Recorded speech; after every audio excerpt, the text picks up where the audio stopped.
In den letzten beiden Tests hatten wir recht teure Profi-Geräte und wir machen heute einen ziemlich krassen Schnitt. Heute gibt es mit der Einhell TE JS18 die günstigste Akkustichsäge aus unserem Test. Wir gehen heute also primär der Frage nach, ist das die günstigste Möglichkeit, in die Welt der Akkustichsägen einzutauchen, oder sollte man lieber mehr Geld ausgeben bzw. zu einer kabelgebundenen Alternative greifen? Ich führe die Einhell-Stichsäge wie gewohnt durch unseren Praxistest, aber zuallererst wie immer ein paar Close-Ups. Das Ausstattungsniveau klingt direkt richtig ordentlich. Es gibt 3 Pendelhubstufen, in die Front ist eine LED-Leuchte integriert, die auch wirklich richtig hell macht. Für die Einstellung des Gärungswinkels gibt es ein Schnellspannersystem und selbst der Fuß der Säge ist gegossen. Das finde ich mehr als lobenswert, denn selbst die deutlich teurere Konkurrenz von Bosch Home, also grün, bietet hier nur ein gebogenes Blech. Außerdem gibt es für das Sägeblatt ein Schnellwechselsystem, das ist ein bisschen schwergängig, aber mit etwas Übung recht gut zu bedienen.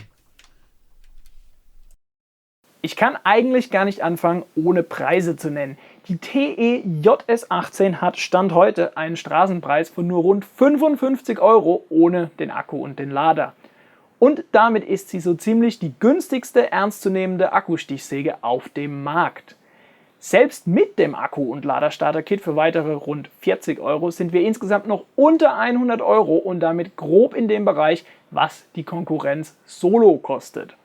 Umso spannender also die Frage, was die Säge kann. Und um das herauszufinden, starten wir wie immer mit dem ungeführten Schnitt in Weichholz.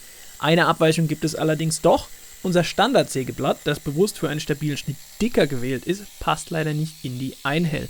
Also weichen wir auf ein etwas dünneres aus. Der Schnitt selbst kann sich wirklich sehen lassen. Die Spurtreue ist top. Beim Schnittwinkel gibt es leichte Abweichungen, die mit fortlaufendem Schnitt stärker werden. Nun schauen wir einmal, wie das Ganze mit Hartholz aussieht. Beim Schneiden merkt man recht deutlich, dass das Sägeblatt lieber seine eigene Spur vorgeben will. Dennoch schaffe ich es aber, einen halbwegs geraden Schnitt zu sägen. Die erste Hälfte der Schnittkante ist ziemlich gerade, in der zweiten Hälfte werden die Abweichungen dann deutlicher. Durch die recht starken Korrekturen beim Sägen stand das Sägeblatt allerdings oft leicht schief, weshalb der Schnittwinkel jetzt auch teilweise recht deutlich vom Ideal abweicht. Dennoch kann sich das Ergebnis durchaus sehen lassen, wenn man bedenkt, dass die Säge nur rund 55 € kostet und es sich um Hartholz handelt. Im nächsten Test verzichten wir auf manuelle Korrekturen und lassen die Säge stattdessen an einer Führungsschiene entlang sägen.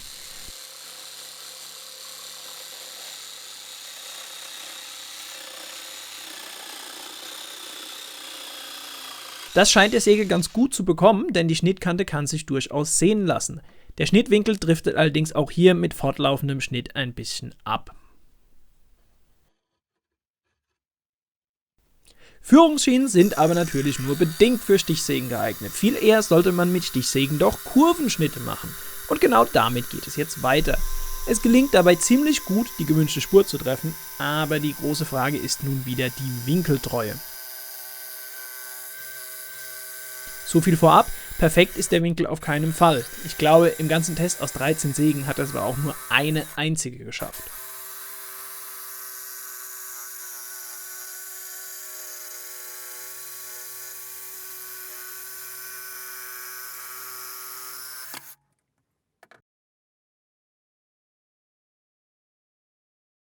Ehrlich gesagt ist der Winkel sogar noch recht gut, wenn man bedenkt, dass die 3- bis 4-mal so teure blaue Bosch GST18, jetzt links eingeblendet, auch nicht arg viel besser war. Als nächstes versuchen wir einen 45 Grad Gärungsschnitt. Die Säge liefert dazu ein recht cleveres Schnellverstellsystem für den Gärungswinkel.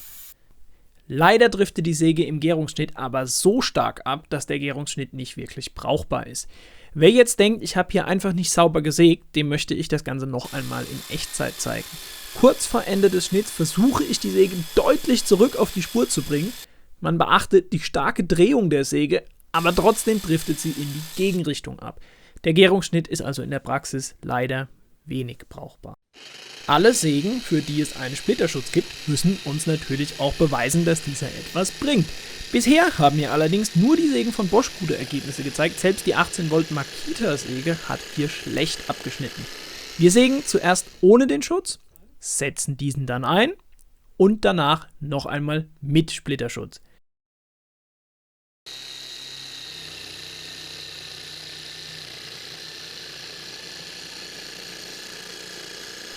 Leider ist dieser aber auch bei Einhell ohne erkennbare Funktion. Laut Datenblatt kann die Säge 80 mm Holz sägen. Durch dieses gleitet sie aber so leichtgängig, dass hier sicherlich auch deutlich mehr möglich wäre. An Leistung mangelt es der Säge also auf keinen Fall.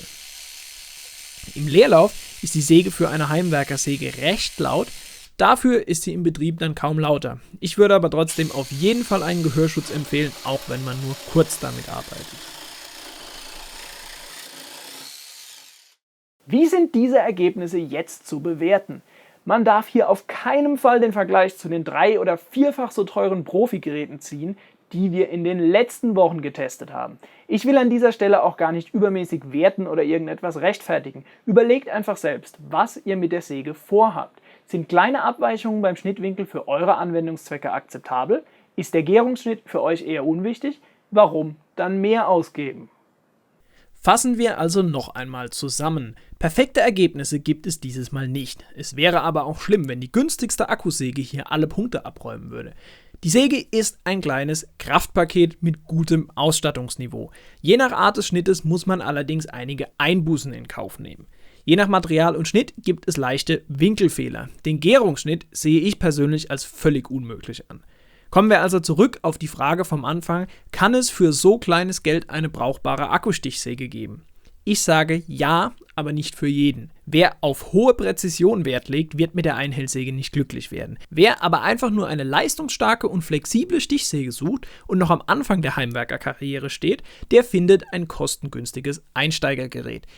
Wie immer versuche ich bei der Reihenfolge der Testberichte vergleichbare Sägen zu gruppieren. Ich kann für heute in 2 Wochen also schon einmal eine grüne Akkusäge ankündigen, die mit der Einhellsäge vergleichbar ist. Ich bedanke mich wie immer ganz recht herzlich bei euch.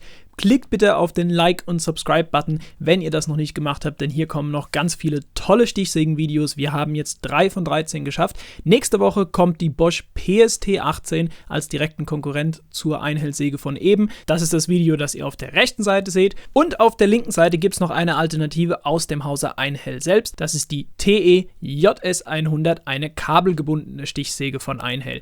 Ich sage vielen Dank und bis in 2 Wochen.